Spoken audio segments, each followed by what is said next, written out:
Lanzarote, the fire island, or the island of the volcanoes.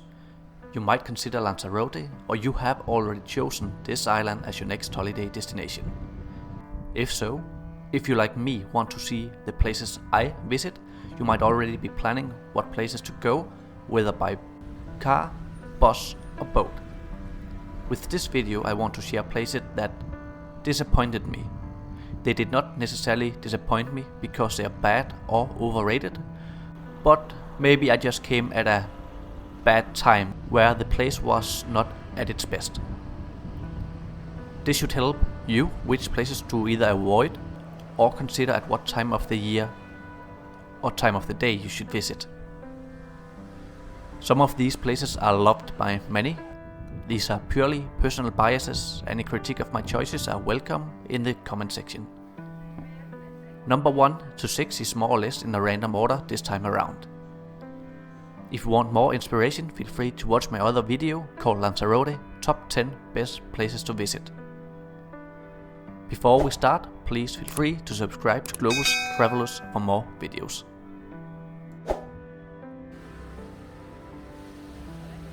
Number 6. Caleta de Famara. Caleta is located on the northwestern shores of Lanzarote, with the beach stretching northeast of the seaside village of Famara. The village itself feels quite rural in comparison to how popular and well visited it was. Plenty of sandy off-roadish paths within the village. It seemed to be done on purpose and is part of the village charm. Caleta de Famara lacks no amenities and have all you need in terms of convenience and cafes. Since it's one of the best places to surf on the island, I have troubles not comparing it to places like El Cotillo on Fuerteventura. El Cotillo is much more charming to me, have comparable beaches for surfing, as well as the lagunas to the north of the village, which is amazing for sunbathing and swimming. Being a surfing paradise, it's of course going to be windy. This is not for a nice relaxing sunbathing trip to the beach. It was never supposed to.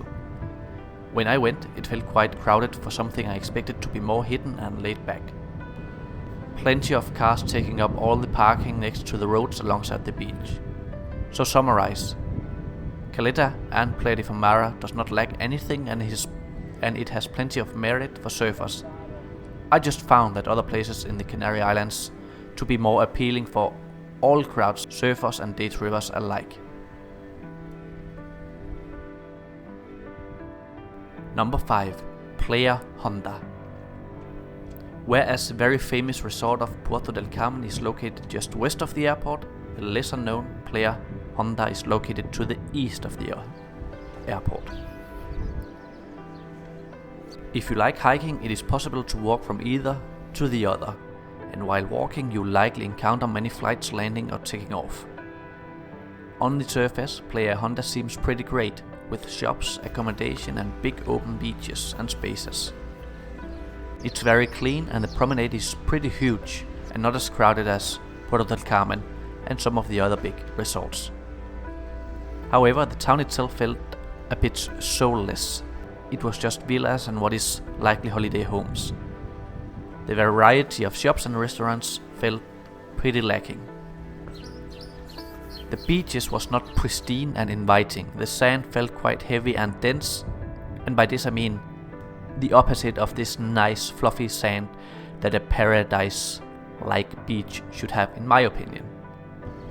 Whereas the flights landing and taking off is concerned, it's probably going to get boring, noisy and repetitive quite fast. Or who knows, maybe you'll just get used to it and start filtering it out anyways. Let me know.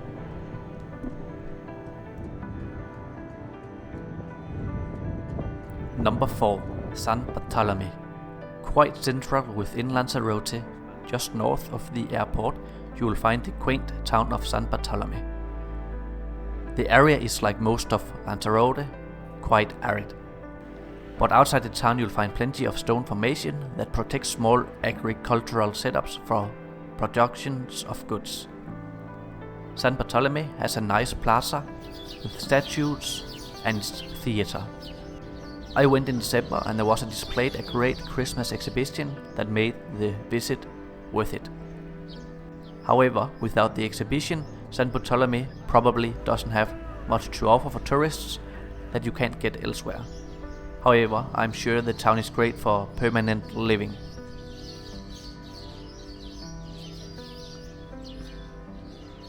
Number 3. Puerto Calero. Just as with Playa Honda, Puerto Calero is within hiking distance of Puerto del Carmen. If you have any troubles with your knees or don't prefer to hike long distances, this hike might not be the one for you. The path itself to the port town is a nice mix of laid out pathways and dirt roads. There is quite some elevation differences, so you'll be going a bit up and down a few times. When arriving to Puerto Calera, there isn't much to do. Some accommodation, some restaurants and the harbor. Nothing is wrong with any of it, but it's just the same as everywhere else. There's no added nuance, history or anything of cultural significance that really warrants going to this place. I only recommend going if you want a more active vacation or holiday where you take this scenic hike to and from Puerto del Carmen. Then it might be worth it.